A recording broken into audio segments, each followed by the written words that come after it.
When you live in a small town like I do, you get to know almost everyone. When I say small, I don't mean like 5,000 people small. I mean small.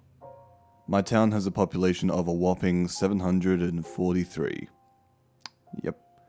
743 people live in this town, and I pretty much know all of them. Do I know them all by name? Of course not. But I know of them. For example, there's a family that lives about 3 blocks from my house.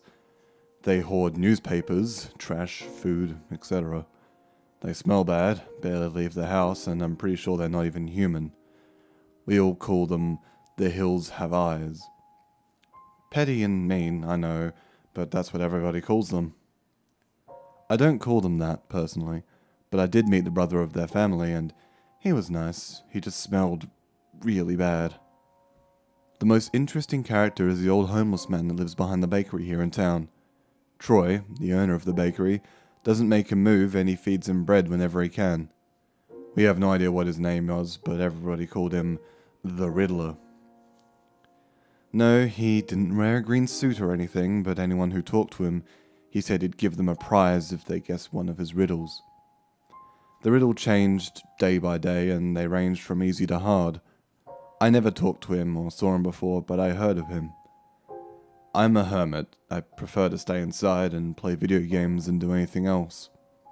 I don't have many friends, and besides my 2 best friends, Josh and Dylan. But other than that, no one really else. The most interesting characteristic about me is that I have a scar on my left arm. It's pretty cool looking, but the story isn't. When I was 11, I was attacked by a dog and had a big chunk of my arm bitten that required a lot of stitches and even physical therapy to be able to move my arm and wrist again. It was the most painful year of my life. 5 days ago, my mum told me to head down to Troy's bakery and pick up her order. She had placed an order of 3 loaves of Italian bread. I sighed, put on my coat, and drove half a mile to pick up the order. When I arrived, Troy greeted me with a smile. Like I said, I knew Troy, but we weren't close. He and my mum were, though. I'm pretty sure they were fucking each other, but I didn't really want to think about it. I paid the price and left, but the moment I walked out of the building, I was greeted by the Riddler himself. He smelled incredibly bad, but surprisingly not as bad as the Hills Have Eyes family. I faked a smile and nodded and went to leave, but he stopped me again. If you can guess my riddle, I'll give you a prize.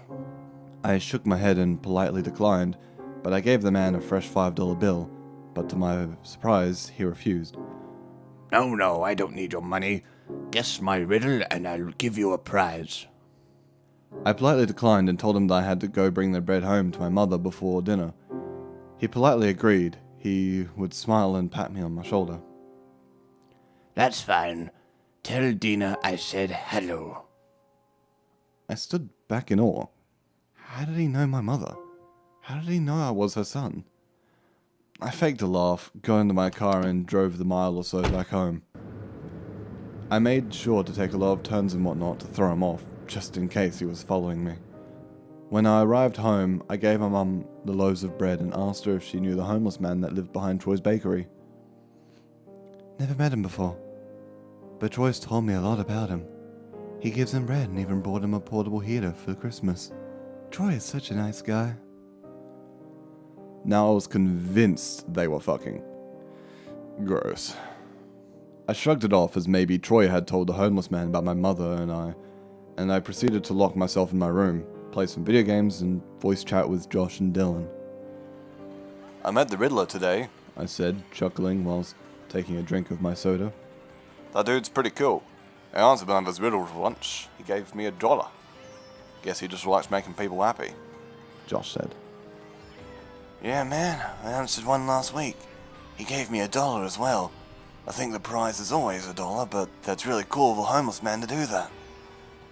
I tried to give him the $1 back to him, but he refused. He seems like a really cool guy, honestly, Dylan said between sips of his drink. Maybe I should just answer his riddle the next time I saw him. After all, it couldn't be that hard, right? The next morning, I got up and drove to Troy's bakery to see if the old man was there. Sure enough, he was outside in the back of the store. popped up against the wall. The portable heater was next to him, and he was reading a book someone must have given to him. He saw me, closed his book, and got to his feet. Answer my riddle, and I will give you a prize, he said in a raspy tone. I smiled and nodded. Okay, shoot. He cleared his throat.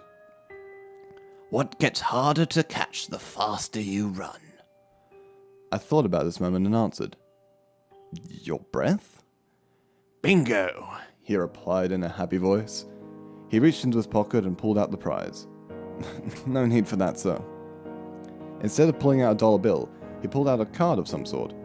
It had blue color on the back and was encased in a protective sleeve. He held it out face down and nodded for me to take it. Reluctantly, I grabbed the card and flipped it over. This is where I saw it. A Charizard Pokemon from Generation 1. I've wanted one since I was a kid, but never told anyone. I didn't tell my parents because back in the day this card went for, well, $40 by itself at most card shops. I always bought the pack and flipped towards the middle hoping to see Charizard there, but one time I flipped to the middle and saw 4 or 5 energy attacks. The star at the bottom and thought it was a Charizard. Alas, it was only a Ninetales. I stood in awe of what I was holding, but somehow found the strength to look at the old man. How did you get this? I've wanted one of these since I was a kid. I know, he said, smiling. You know? I questioned. He would merely chuckle and pat me on my shoulder. Take it. Have fun, Sam. How do you know my name? How do you know who I am? Who are you? He merely smiled and sat back down, opened his book and continued to read. I glanced down at the book and recognized the title.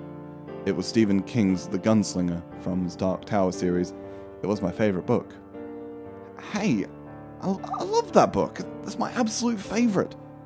I know, he replied with a smile. At this point, I was incredibly confused, scared, bewildered. How did this man, a man I've met before in my life, know so much about me? How? I questioned. He just chuckled and continued to read. I tried to ask him questions, but he ignored me and continued to read. I went to walk away, but he said something that stopped me in my tracks. You know who I am. I turned around and faked a smile. I'm sorry, sir, but I don't know who you are. Yes, you do, Sam. Just think hard and it will all come together. Tell Dina I said hello. I slowly walked away, newly acquired Charizard card in hand, and went home. I hopped onto my computer and voice chat with Josh and Dylan, and told them what happened. I just talked to the Riddler again. His riddle was easy and he gave me a prize like he promised. Was it $1? Josh said while laughing. No, dude, it was a Charizard Pokemon card, mint condition in a protective sleeve. What? What? Both exclaimed at the same time. Yeah, I couldn't believe it either. I've wanted one since I was a little kid, but never told anyone. He also knew my name, which was weird. Maybe he's your real father, Josh laughed. Shut up, I responded with a laugh of my own. We played for a few hours until I decided to call it a night. I laid in bed and tried to sleep, but all I could think about was what the old man said. You know who I am. Think hard, Sam. I kept thinking and thinking about the old man and the 2 times I'd met him. I remembered his eyes, hazel like mine. I remembered his hair color, brown, not like mine. He had a big bushy beard that was brown and white from age. His face was covered in wrinkles as well. I closed my eyes and thought hard to what I remembered, and when I saw him handed me the card earlier that day, he had a scar on his left arm. The same scar that was on mine.